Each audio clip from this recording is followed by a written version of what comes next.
I think Darcy is Kimberly is with us. Before I call the, yeah, we can't see you, Kim, but before I call the meeting to order, I'd like to do a roll call because we do have a remote board member. We'll do a roll call starting with Chair Nelson. Here. Bruce? Bruce Olson, board member. Dave Claude, board member. Neil Score, board member. Asia Kaufman, board member. Gary Schindler, board member.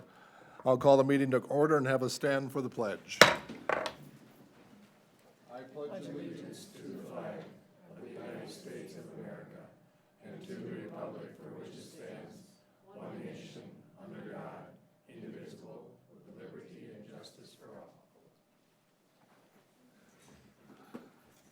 Darcy, no open forum items, okay. Celebrating district successes, Gail with the seals.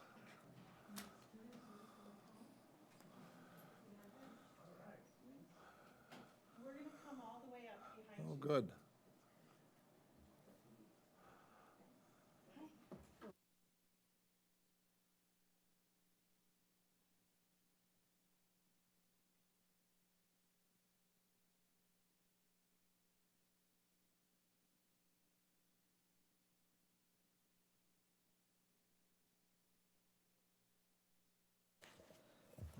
Okay. Thank you. Hello, my name is Gail Brownlow, and I'm here with high school Spanish teacher Wilson Boada to talk about the Minnesota Bilingual SEALS program. And we're going to do this bilingually, so pardon us while we go back and forth. La introducción. The introduction. So this bilingual seal is basically a recognition for the. En español. Oh, Para ti, en Okay. español. oh, Para español. mí, Ok. Este reconocimiento de bilingüismo es para los estudiantes que son competentes en las dos lenguas, tanto en inglés como en español. Entonces, este año se reconocieron a varios estudiantes. So this program recognizes students who are proficient in English and another language. All of the students we are recognizing today have demonstrated they are bilingual in English and Spanish. And I've learned some of them are taking French as well, so, yes. These students took tests to demonstrate their proficiency levels in listening, reading, speaking, and writing. This is our district's second year of offering this program. ¿Quiere traducir esa parte? Okay. Este reconocimiento no solamente es utilizado para los estudiantes que hablan español como segundo, como primer idioma, sino también como para francés y otras lenguas que se tienen aquí en la comunidad.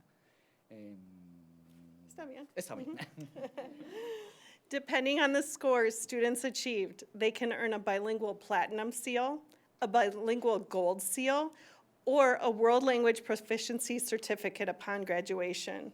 These awards are recognized by a statewide system of 26 colleges and 7 universities, and may be recognized by other universities if the students make a request. Entonces, este reconocimiento se reconoce para sello platino, sello oro y certificado de bilingüismo. Entonces, es reconocido en varias universidades, en 54 y 26 escuelas de estudio universitario. So, yeah. Our 2024 graduates will receive their award today and also an honor cord to wear at graduation. And our 2025 graduates will be eligible for the award upon successfully completing all of their graduation requirements next year, specifically their English requirements they need. Entonces, para este año, para el 2024 van a ser reconocidos algunos estudiantes y para el siguiente año van a ser reconocidos otros estudiantes en los que necesitan adquirir sus conocimientos y sus habilidades también en inglés. So I do have the names. Do you want to put the names up on the board? Is that possible? These are our 2024 graduates receiving awards. And some of you are up there, right? Are you 2024? Yeah. Okay, raise your hand when we say your name. Go ahead. Jonathan Ambris Martínez, Diego Balbuena Vidal, Ana Mari Scott, Aidan Collins, Ashley Guzmán, Sergio Marcial Zenorio, Aileen Misteco Jaime, Belén Pérez, Juan Pérez Peralta, Josué Pérez Tulspan, Severino Pineda García, Matthew Ramírez, María José Ruiz Zenorio. That's five.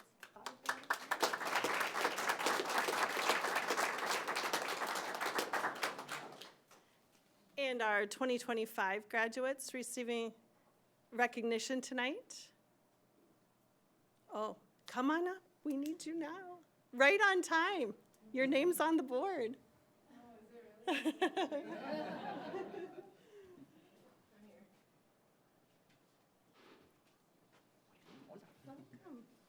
Sabino, say his name. Say his. Someone else in the hall? Huh?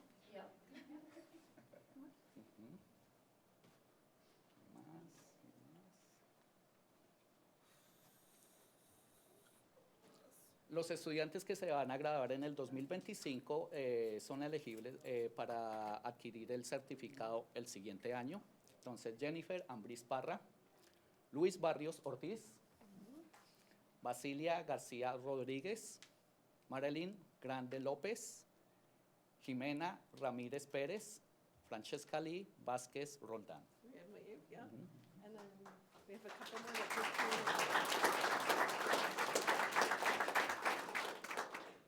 Y en el caso de Josué,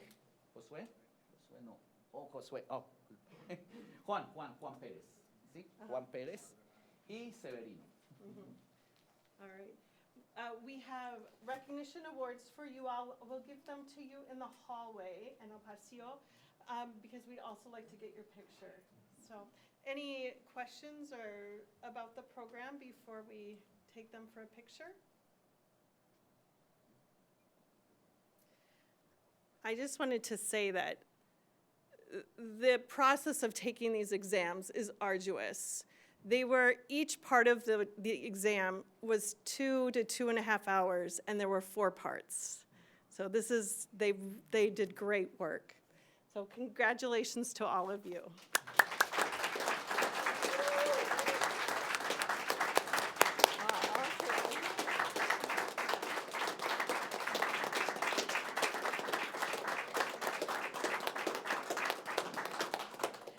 Familias, vamos a sacar una foto en el pasillo si quieren seguirnos.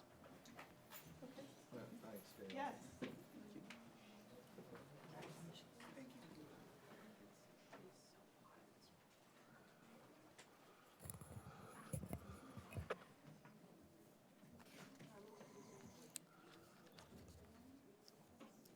Again, congratulations to our students and also to Gail, that's one of my favorite times of the year. We have Chris Dibble and Joanna.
right, congratulations, Brittany.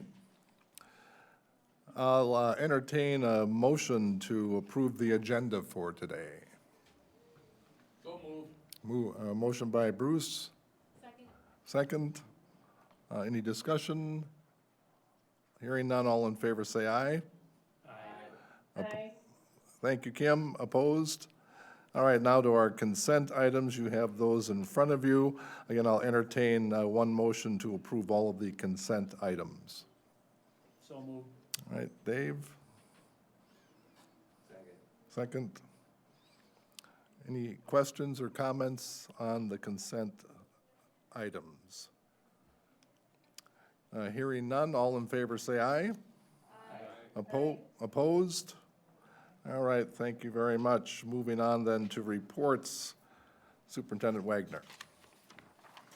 Good evening, directors, community, staff, teacher representative, and student representatives, and those watching online. I want to center us, like I normally do in our mission. This time I want to bring it to our vision, inspiring learners and cultivating growth to positively impact our community. Just sitting back in awe of our students that were just before us today just continues to give goosebumps, and just our students are so amazing, and it's centered in our why. So I do want to say congratulations to our students. That's amazing accomplishment that they've accomplished, and we'll continue to watch them grow. And as well as our staff, congratulations to them as well. Our transition, bittersweet. I do want to say a standing ovation and applause to our student representatives, both Jaylee and Ashlyn. They were incredibly professional. They provided multiple points of input, and it was wonderful to have part of our diocese up here. So I just want to say thank you. Tonight's your last night. Ashlyn couldn't be with us. She's out on the golf course. That's finding that balance of that student athlete. But I appreciate you being here tonight, Jaylee, and everything that you provided. So my sincere applause and thank you. So with that, Jaylee and Ashlyn were also part of our superintendent's student cabinet. And here you see our final day of our superintendent's student cabinet. We were in the ag room and got to see a new addition to the ag room, which was Sally. So here you see Ashlyn and Jaylee introducing Darcy and I to Sally, which was my second visit to the ag room, and got to see some of the things that they're doing in the greenhouse. But it's just those different opportunities our students have, sitting with the students, listening to their voice on the superintendent's students cabinet to provide that input. And we really got into some deep dialogue. And it's one of those I highly value on a monthly basis. But again, thank you. You'll be missed there as well, Jaylee. But this is a critical component of the leadership that we have here centrally, just to provide that input as we move forward. We often overlook student and youth voice, and this was an opportunity to sit down on a monthly basis and to listen for understanding, listen for perspective, and listen for guidance. So thank you for that, and hopefully you'll be able to fold some of that into your piece. And finally, we'll be hearing a report tonight about attendance. Attendance matters, and as we continue to think, it's not about absentee reports, it's about positive attendance, and you'll hear Executive Director Frank speak to that tonight. We notice and miss when our students are gone, and that is centered in relationships. So you hear tonight, as we move forward, how do we continue to elevate and highlight the work that we're doing with our attendance and creating that desired daily experience that was centered in our strategic plan, bringing that forward-facing to ensure our students are present and we make those connections. So looking forward to hearing that report tonight from Executive Director Franks. Thank you. All right, we'll have board member updates. Neil, start with you, sir. Yeah, good luck with that. Yeah, a lot going on. Most of you, Bruce was heading the Teacher of the Year celebration, which was held. Thank you. Held at the barn, the one out by the arena. And that was an interesting setting and well-attended, and certainly the representatives of our teaching staff were very appropriate, and it was a good celebration. Scholarship committee, I'm on that as part of the Education Association attachment that I have. And we met last week, I think, Monday or Tuesday, probably Tuesday, and assigned, awarded all of these scholarships under which that committee has jurisdiction. And that's quite a few, and it's a long list of students, and Jessica Hatland does a great job of organizing that and assigned members of the committee, most of whom were like department heads in the high school. And it took us about 2 hours, and there will be the Senior Awards Assembly. When is that? It's on May 1st? Thank you. Jaylee was on a list quite a few times. And it was quite an impressive list of candidates. And we have quite an array of scholarships from various sources. Some of them are under the jurisdiction of the Education Foundation, some strictly connected with the school district, some completely outside of the school district. So that's something that I also attended. That Angie and I represented the board at the Health Insurance Committee meeting, and we'll be hearing some updates on that from Jen. We are sort of in the health insurance business, being self-insured, which is a wonderful arrangement. And so we have to manage that, and specifically we raise or lower, determine what the premiums for insurance are, and that's coming up. Aaron Casper does a really good job of organizing that, and has assisted our district along with the insurance committee in setting up the program that we have, including the in-house clinic and self-insured, and so that's also something.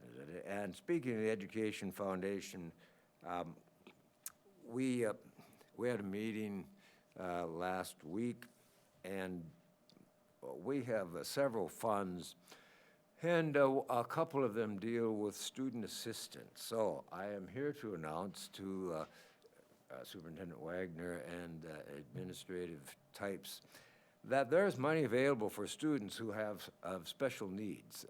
And we're not here to assist the school district in running its affairs. That's not the function of the Education Foundation.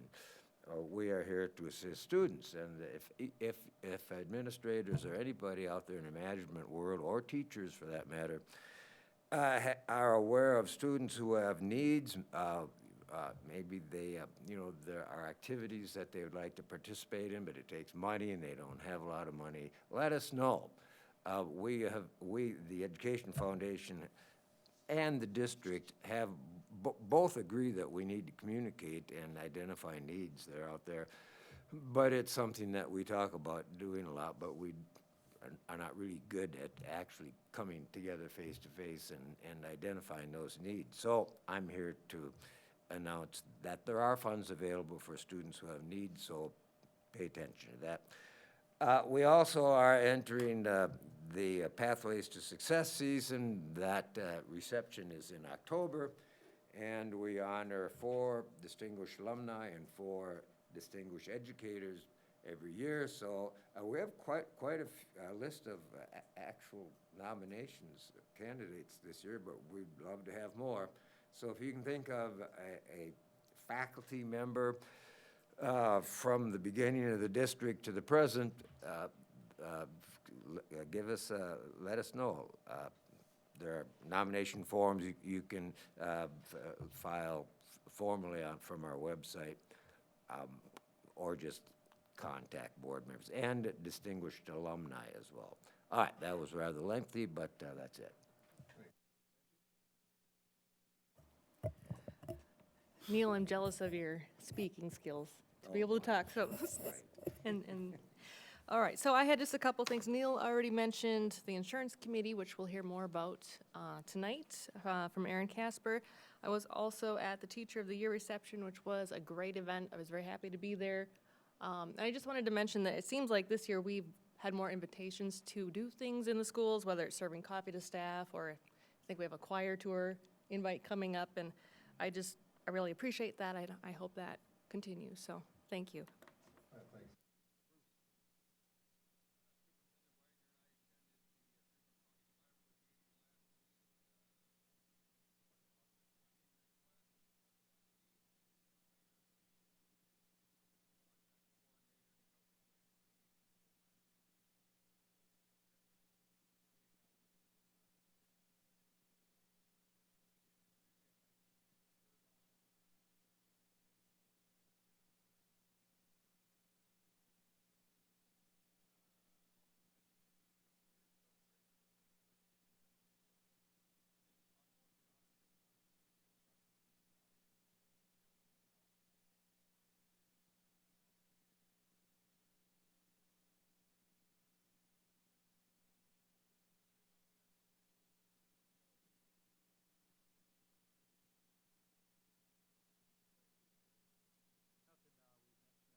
Thanks, Kim. I started Phase 3 training. I took that out of sequence, so my last one is Phase 3. I'll finish that up Wednesday night, Business Ed Committee. And kind of an offshoot of Business Ed, I know Jeff received a grant for new welding equipment, I think, if I'm... Yes. Good. So Jeff, I was curious about the lab, what it looks like now, so Jeff's going to take me on a tour tomorrow of the welding area. Again, did attend Teacher of the Year, and I'd echo the compliments. I think that venue was very nice. Also went to a jazz concert, and on a little side note, also the Education Foundation. And then Jay Lee and I performed together our reenactments at Night at the Museum last Friday, and had a chance, by the way, I had a chance to meet her mom, and I said, "What did you do to produce such an above-average child?"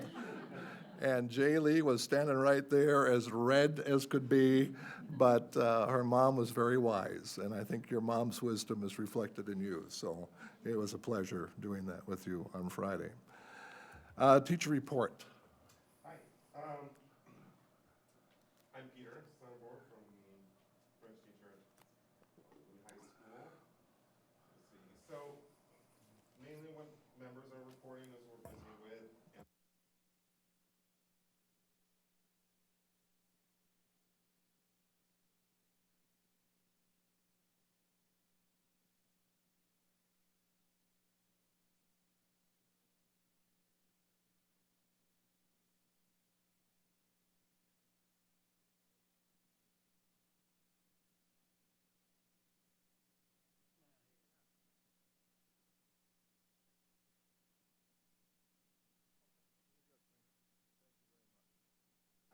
Seeing no items for safety and, oh, whoa, whoa, whoa, oh, my goodness.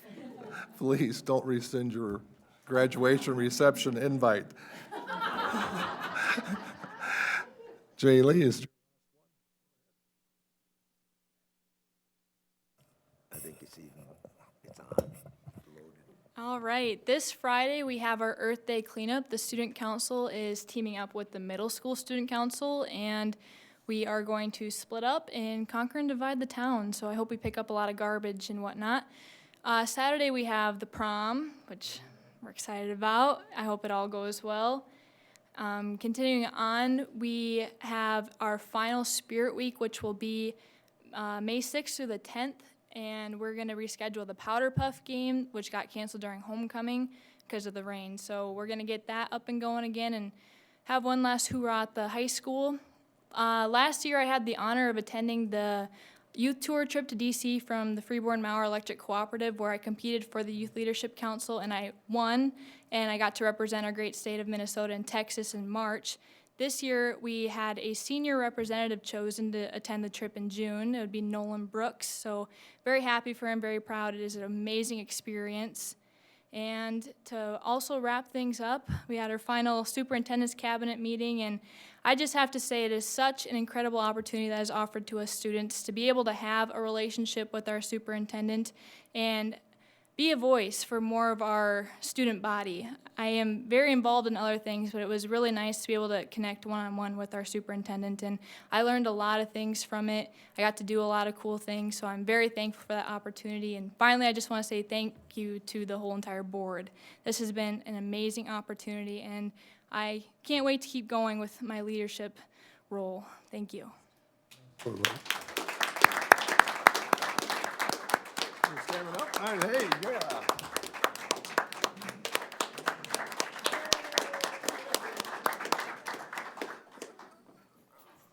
All right, thank you, Jay Lee. That's awesome. All right, seeing no items for safety and health and curriculum, I'm going to move us to efficient and effective operations. We have 4 action items there, and Jennifer and Aaron Casper, I think, is online to talk about health insurance bids and renewal. Yes, so we work with National Insurance Services, and Aaron Casper is someone that we've worked with for the last 5 years. They've done just an amazing job for our school district. I did put in the board packet a pretty exhaustive memo to describe what Aaron's going to be talking about, but I think he's going to take it from here. Well, great. Thank you very much for the introduction. Mr. Chair, members of the board, and Superintendent Wagner, happy to join you this evening to run through our NIS, National Insurance Services recommendation on the self-insured plan, as well as to share with you the bid results for our mandatory legislative required bid for our administrative services for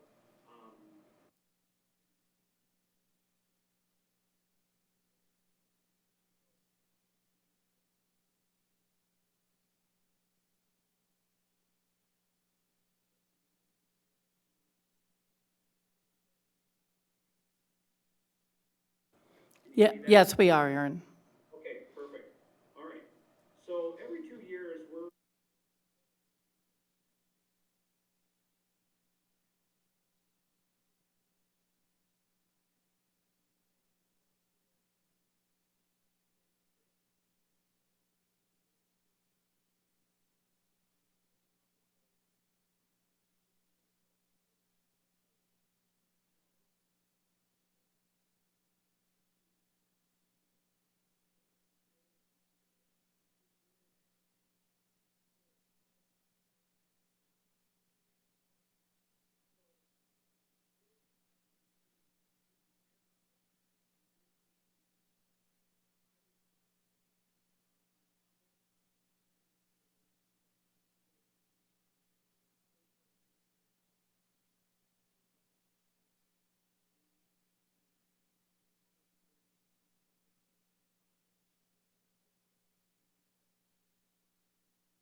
We also need approval on accepting the Blue Cross Blue Shield of Minnesota RFP response. Thank you, Jennifer. Any questions? Hearing none, I'll entertain a motion to renew our insurance with the RFP proposal. Am I? With the incumbent Blue Cross Blue Shield Okay, proposal, okay, yes. with the incumbent. Okay, by Neil and Angie. Any further discussion? Hearing none, all in favor say aye. Aye. Opposed? Okay, that motion passes. Jennifer, you know what to do.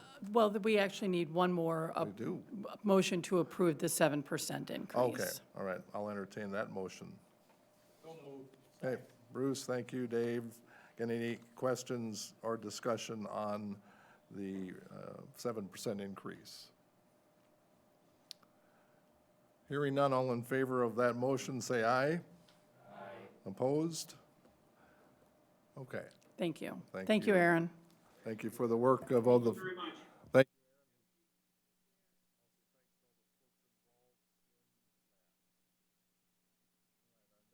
Action item would be the resolution for discontinuing and reducing educational programs and positions. Ashley.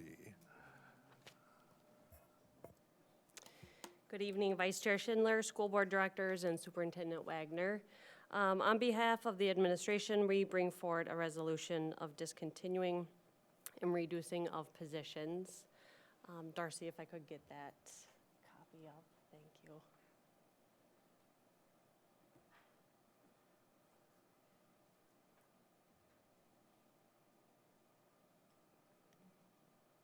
So I'm reviewing staffing in correlation to student enrollment and maintaining that student support.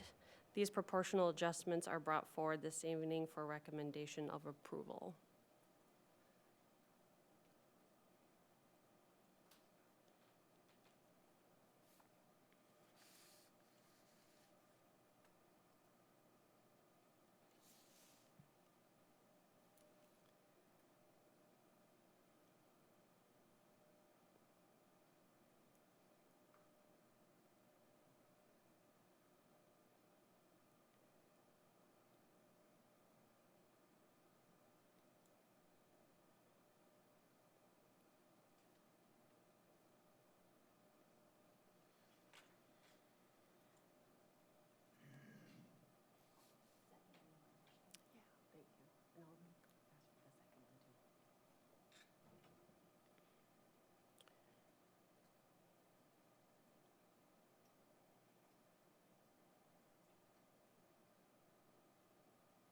Are there any questions on the first resolution brought forward tonight?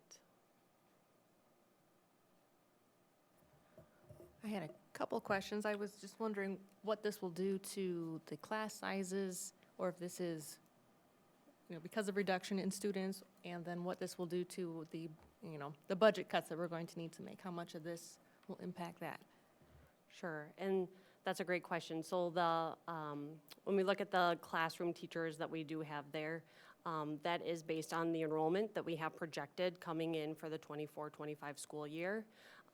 And then really looking at those efficiencies in the schedule of those classes. So that is what you see for the 3 FTEs for elementary and 2 for secondary.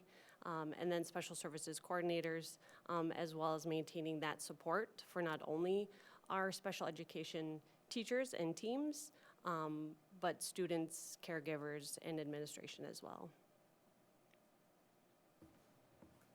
And directors, if I could add, that also when the last report, when we talked about alignment of enrollment to staffing, this right sizes it and makes it proportional. So this is a proportional adjustment. It's not a reduction in force, it's a proportional adjustment that they're doing to multiple factors. But the impact is not going to be, it is just that alignment to class size. Do you know, will this be a chunk of the budget cuts? Is, what we're cutting here tonight, or is this separate from that? We will be presenting to the board what that looks like from that 1.19 million. We'll be presenting at the next board member meeting. Any other questions on the resolution? I will entertain a motion. Yes, okay. One Dave. quick, is there any projected realignment of students within our district? I'm just thinking of the elementary schools at this point to make this all kind of pencil out. Okay. Thanks, Dave.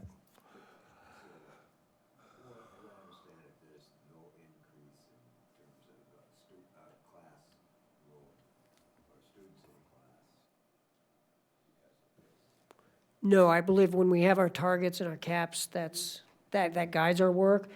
But when if we fund a kindergarten position in hopes that students come and they don't, the class size is going to be disproportionately misaligned. So now we're ensuring that our class sizes and our allocations, our full-time teaching equivalents are aligned.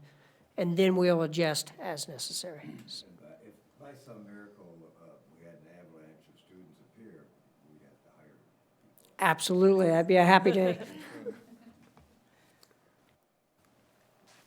Any other questions in general about the resolution? Those are all very good. Hearing no other comments, I'll entertain a motion to approve the resolution discontinuing and reducing educational programs and positions. So moved. All right, Neil? Second. Angie, any other further discussion on item 10.2?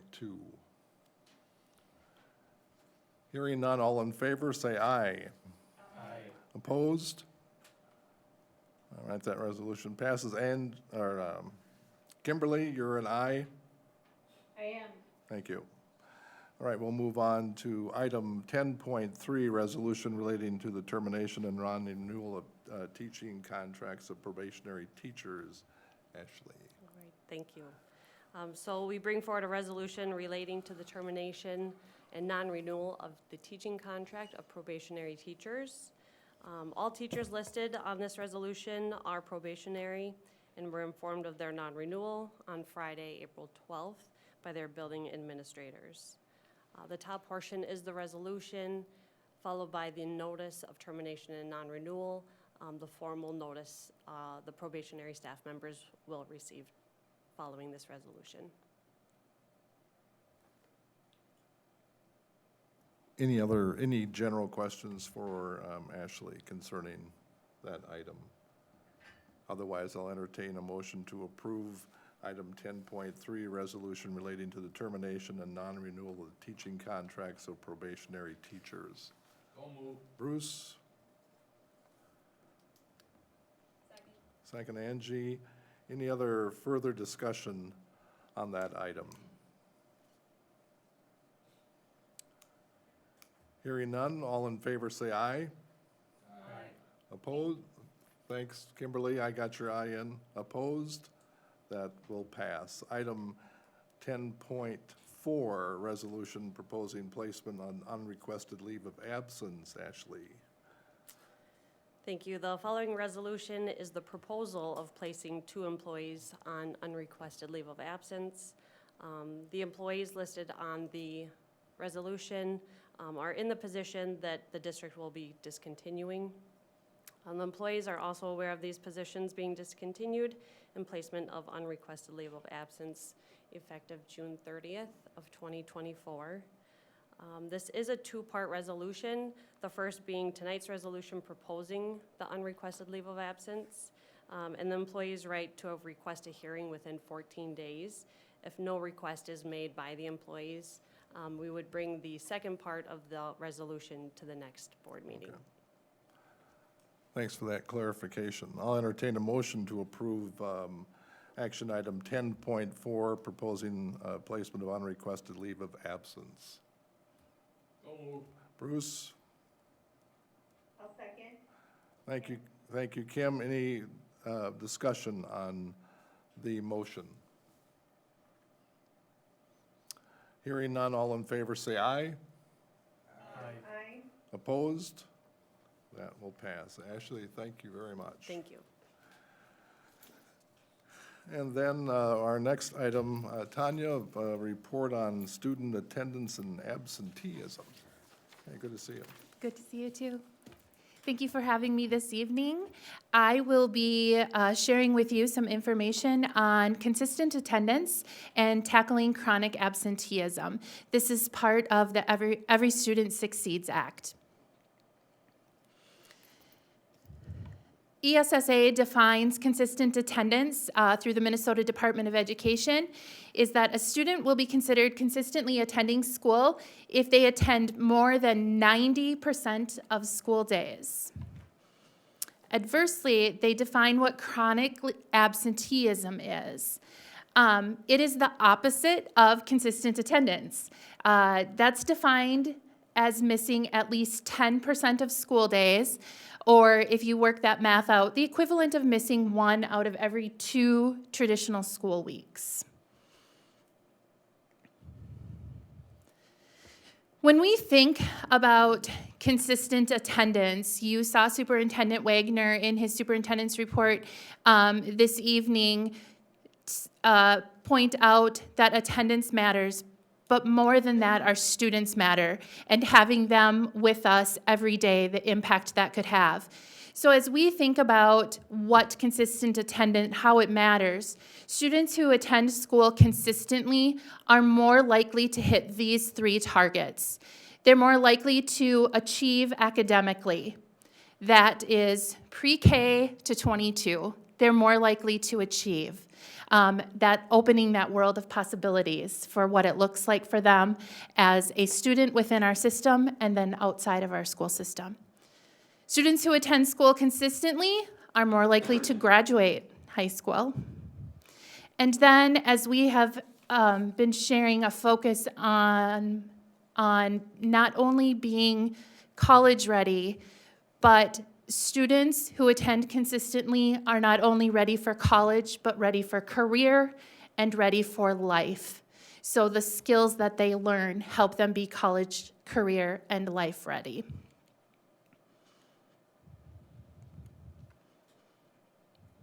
It's not me.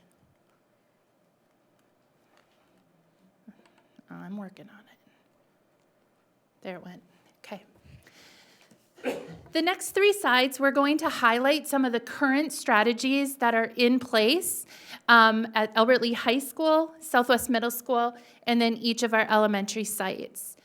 Looking at Albert Lea High School, you have heard Principal Dibble share about the flex class that has been implemented at the high school, with a strong focus on relationships.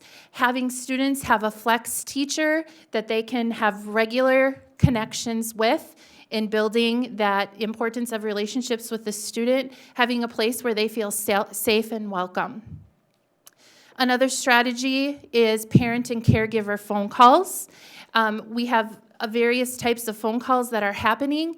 The automated system makes phone calls for student absences, but also those proactive phone calls as well, whether that's from a teacher, maybe it's from the dean, maybe it's a school counselor, school social worker, but making sure that we're having regular parent and phone caregiver contact. I put phone calls on here, but that also might be maybe a teacher is using the text feature to reach out to a family or an email, but just making sure that we have regular connections with our caregivers. Sending out letters after 3 absences to notify families of absences. And then at the high school, or I should say at the secondary level, there is work that can happen with the county in terms of a truancy referral or court-ordered. That would be, later in my presentation, you'll see me refer to Tier 3 interventions. But that is another piece that could occur as a current strategy.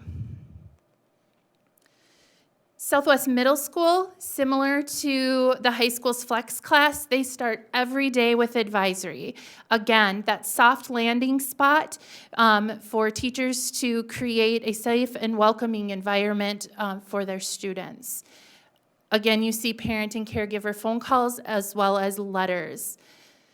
One piece Southwest has implemented with their dean model is that once a student has reached 3 days of absences, the dean meets with the students one-on-one, and they really start to discuss what are some of the barriers and how can we help you be successful.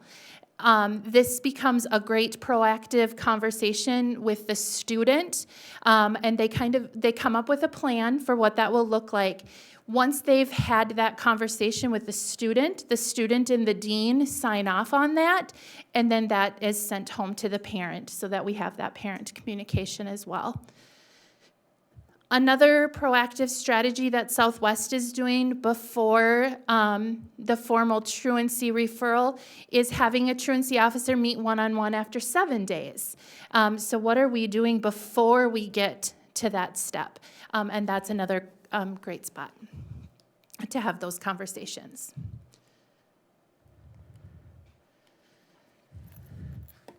Elementary is parent and caregiver phone calls.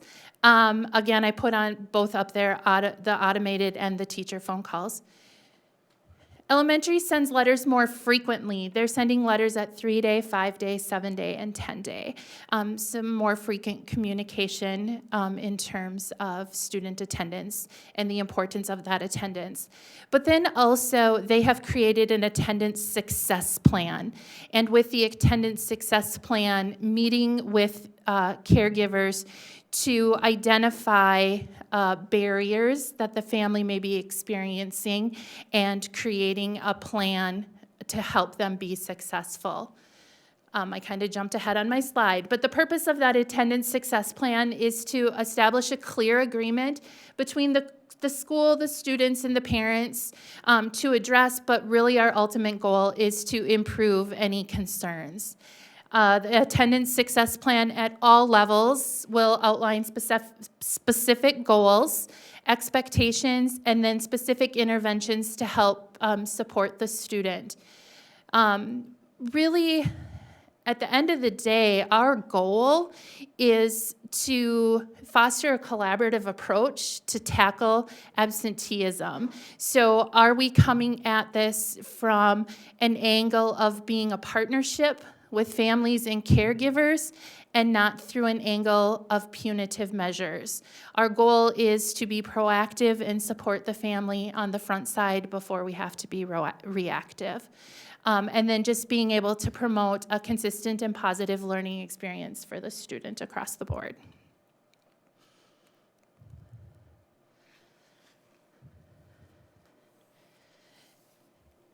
There's also some pieces we have been digging into the Attendance Works resource. And Attendance Works also lays out some recommended strategies. Some of them we're doing, some of them we could do better. So the strategies that are outlined with that are recognizing good and improved attendance, that family and community engagement comes up over and over and over again. So how are we engaging students and parents, caregivers? Monitoring attendance data and practices, providing personalized early outreach. So as you saw on some of the strategies that we're doing currently, specifically Southwest strategy of meeting one-on-one with a student at day 3, that's a great personalized early outreach for that family. So what more can we do in that area? And then developing programmatic responses to our barriers. In terms of the monitoring attendance data and practices, a piece that we want to make sure that we're doing is being really purposeful about analyzing our data and digging into what are some of the potential barriers and how are we responding to them. We've been discussing a regular analyzing our attendance more regularly and seeing if we can identify some of those barriers. We do have tools at our disposal, such as EduClimber, that can help us organize the data. We can look at it by grade level, we can look at it by family, we can look at it by demographic. So really being able to vet some of that out and see how we can support our families. What can Albert Lee do specifically? I just talked through that root cause analysis piece with you in digging into our data more. The other piece that really comes up as we think about the feedback that we received as part of the strategic planning process, and that is, what are our students' and families' desired daily experiences? And how do we fold in the family and community engagement? That is a piece that we can really look at to improve attendance. I'm really looking forward to that work that we both do at the district level, but then also individual school improvement plans and how they can fold this in specifically to address this piece. So family and community engagement will be a great topic of discussion as we look at attendance.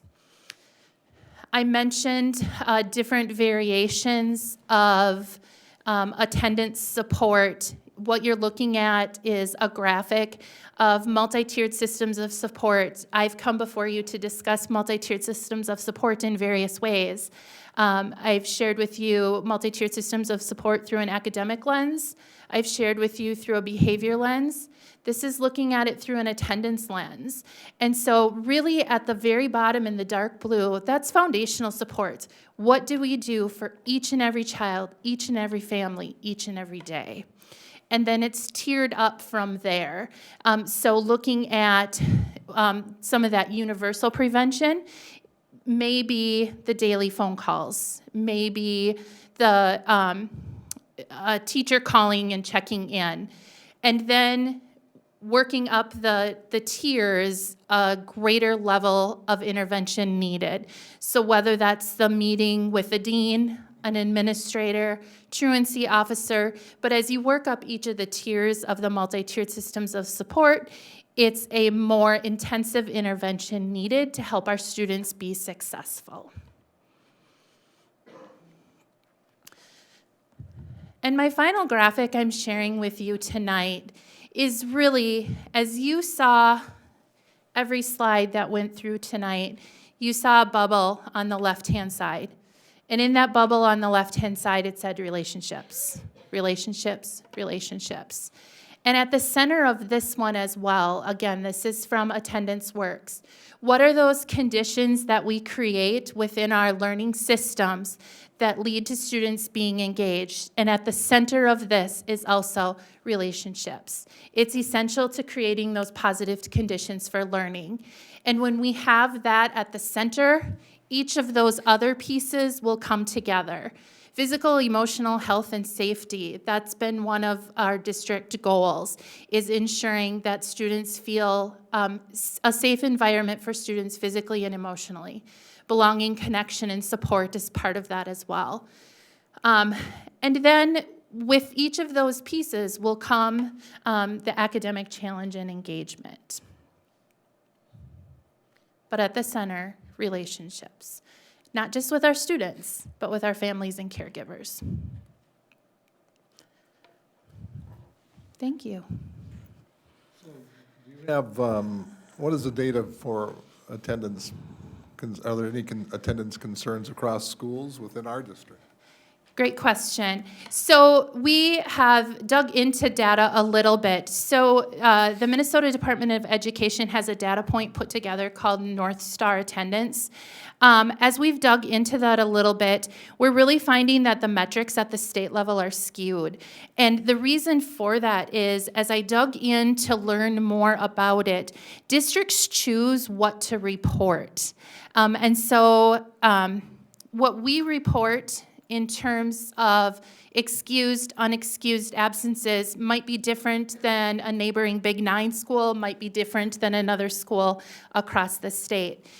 So there's not a consistent measurement tool that compares apples to apples. But I think one of our greatest measures for us to reflect on again at the end of the year is when we look at our DERS report at the end of the year and how many students have been referred once they've met that 10% or more. So I think we can look at what that looks like and provide an update to the board once those numbers come in. I would appreciate that. I'm the one that asked to have this as an item, because it's in the news frequently. It is. And it is a concern. Ron, did you?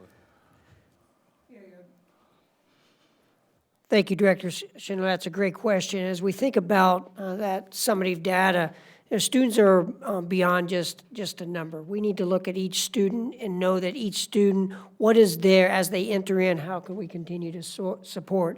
And a lot of it is nuanced.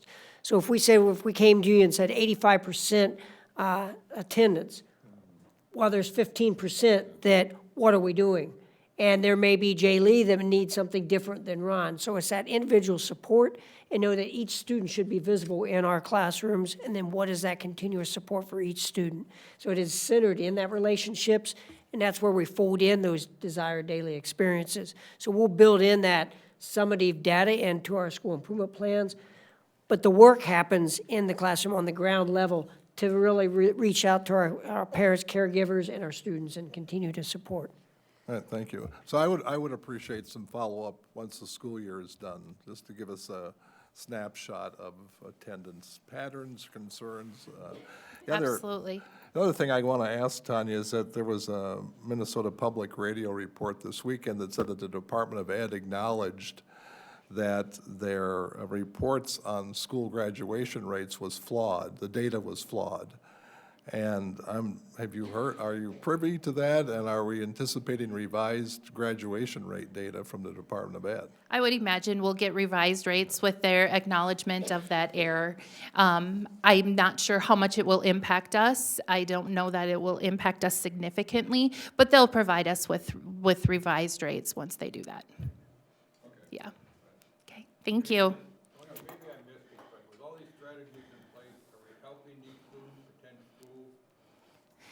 I think we're on the right track. I think we're seeing some great progress, particularly, I think the addition, and Jaylee, you might be able to even speak to the addition of what Flex has done at the high school in terms of students feeling connected and how that's built out. So I would say the addition of advisory classes and Flex classes has had an impact. Would you agree?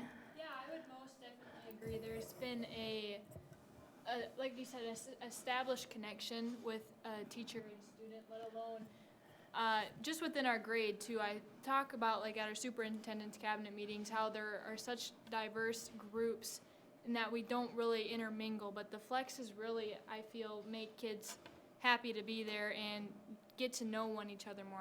I personally enjoyed the Flexes. I think that was a great addition. I also think that the addition of some of these one-on-one meetings will be a support too. I think at the end of the day, I think it's important to think about the proactive strategies that we put in place, and it's not what we do to students and families, but what we can do for and with them. And that's the most important part of this. I want to acknowledge Dave and Neil from additional comments. Dave, go ahead. Just, where'd you come up with the 90-10 rule? Those are directly from the Every Student Succeed. When you go out to the Minnesota Department of Education and the Every Student Succeed, that is where it defines the consistent attendance and chronic absenteeism. I can put that link in my next board update. Okay. The reason I ask that is because when I sit down and I think about it as an employer gives 3 weeks, 4 weeks, something like that off of paid time every year, and that's about 5%. And aren't we trying to prepare our students to be good workers someday, good, solid members of society? And like Ron said too, do you go to 85%, where's the number? Probably doesn't matter if we can start getting these kids back in school, as Bruce said. So I just, like I said, when I looked at it, I had to grab my little calculator and try to figure out how some of these, because that is a fairly,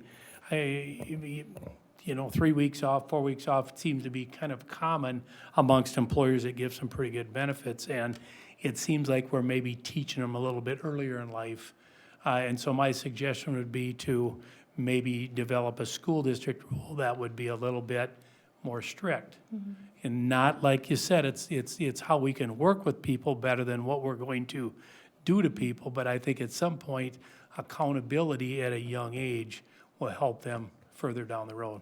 I think that's a great opportunity for our building administrators as they build out their school improvement plans to reflect on what our goals will be. We know what the Every Student Succeed Act looks like, but that doesn't mean that we can't look at goals differently for our individual sites or our district. I'm assuming that these proactive steps that you outlined, as a function of absences, define absences as unexcused absences. So if they're reported ill or on a field trip or something. That's something we're going to look at. really? Currently, we pulled what we're currently reporting to the state and really feel like that's a piece that we need to dig into with general leadership at a deeper level. It's not consistent to excused or unexcused.